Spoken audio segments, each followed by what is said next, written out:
Berarti mulai sekarang sakit ingat Allah. Kenapa logikanya? Yuk saya ajak berpikir logika. Ibu tahu di dalam tubuh ada yang namanya sel darah putih. Apa fungsi sel darah putih? Untuk melawan kuman. Kalau ada kuman masuk, dia bergerak. Kumannya banyak, dia membelah diri. Setelah mati itu kumannya, karena jumlahnya yang banyak dari sel darah putihnya bunuh diri sendiri. Karena kalau nggak bunuh diri, kebanyakan sel darah putihnya. Pertanyaannya, siapa yang nyuruh sel darah putih? Kok gerak sendiri, belah diri sendiri, bunuh diri sendiri, siapa yang nyuruh? Nah ini yang tanda tanya. Dunia kedokteran nggak bisa menjawab. Ternyata dunia kedokteran menjawab, oh karena adanya kemoatraktan, sehingga mendekat dia kayak mencium aroma. Tapi kan dia bisa gerak, siapa yang gerakin? Terus dia membelah diri, dia tahu ini, oh jumlah bakterinya banyak, dia membelah. Setelah bakterinya habis, dia bingung, dia bunuh diri sendiri. Coba hebatnya sel darah putih. Siapa yang ngatur itu, Bu? Allah. Dan penelitian terbaru, sel darah putih bisa ngobatin plak pada didik pembuluh darah. Sel darah putih bisa ngobatin kanker. Berarti sel darah putih intinya dia bisa mengobati banyak aspek penyakit. Bahkan pengobatan kanker terbaru itu dengan menggunakan imunoterapi. Apa itu imunoterapi? Sel darah putih yang khusus untuk makanin kanker diternak di luar, dimasukin lagi. Dan harganya mahal sampai ratusan juta. Islam mengajarkan supaya imunnya aktif dengan apa, Ibu? Sholat tahajud, berbekam, minum habatus saudah dan madu. Nah ini yang ngajarin siapa semuanya, Ibu? Rasul. Ini Ibu umat Nabi Muhammad atau bukan? Oke, berarti mulai sekarang rutinkan berbekam sebulan sekali. Rutinkan madu, ganti madu dengan gula, ganti dengan madu. Sirup ganti dengan madu. Karena kita umat Islam konsumsinya harus madu.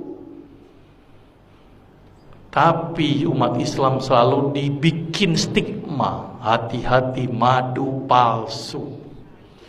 Tapi yang namanya sirup palsu nggak pernah hati-hati. Sirup jelas-jelas palsu diminum, coba. Madu yang belum tentu palsu apa enggak mau diminum. Ini kan aneh umat Islam, ternyata stigma itu yang bikin kita jauh dari madu. Padahal sepalsu-palsu madu lebih bagus daripada gula pasir dan sirup. Karena madu palsu nggak mungkin dibuat dari gula pasir, tekor. Coba tekornya loba. Satu botol madu butuh berapa kilo gula pasir? Petaninya dibilang, saya kena, ini tambahin gula nggak? Dok, secara teori ekonomi aja nggak masuk buat saya, dok. Orang saya cuma naruh kotak, ngumpul sendiri itu madu. Ngapain saya tambahin gula? Jadi nggak mungkin pakai gula, Bu. Tekor buat petani. Paling mungkin namanya pakai CMC, karboksimetil selulose. Dan itu aman daripada gula pasir dan sirup. Jadi sepalsu-palsu madu lebih bagus daripada gula pasir dan sirup. Saking pengen yakinin masyarakat, sampai ada orang jual madu sampai bawa ember-ember sama sarang-sarangnya. Saking nggak percaya itu.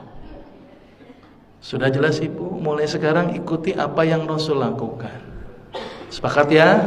Sekarang mulai berubah. Kalau sakit ingatnya Allah dulu. Mungkin sebagai introspeksi, saya punya salah apa? Mungkin introspeksi, mungkin saya gara-gara ini. Coba makan saya yang salah. Introspeksi dulu.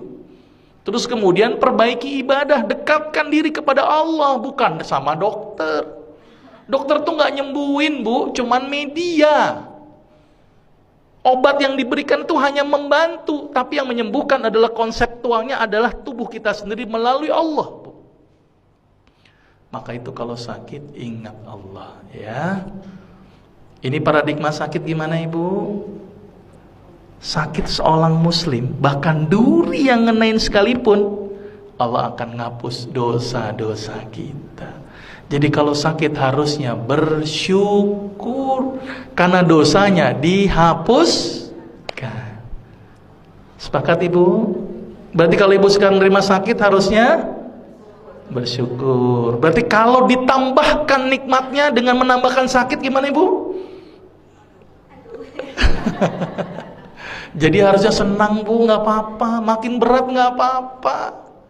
Ya, karena ingat hidup kita di dunia hanya sementara, ada satu kehidupan yang tidak ada ujungnya yaitu akhirat, maka itu di dunia dijadikan satu kegiatan untuk ngumpulin amal. Jangan banyak berkeluh kesah, apalagi berobat kepada dukun. Aduh, hati-hati. Sekarang ustadz menjadi label untuk sebuah dukun, maka itu hati-hati. Nggak mungkin tulis praktek dukun, udah nggak laku, ustadz. Hati-hati, ditangkapnya ustadz apa itu? Nah, Guntur Bumi yang ditangkap itu ustadz loh, nggak bilang dukun, ya kan? Terus apa lagi? Ada yang mindahin ke kambing itu, nah itu juga ustadz, nggak dukun. Nah, hati-hati ya, sepakat ya.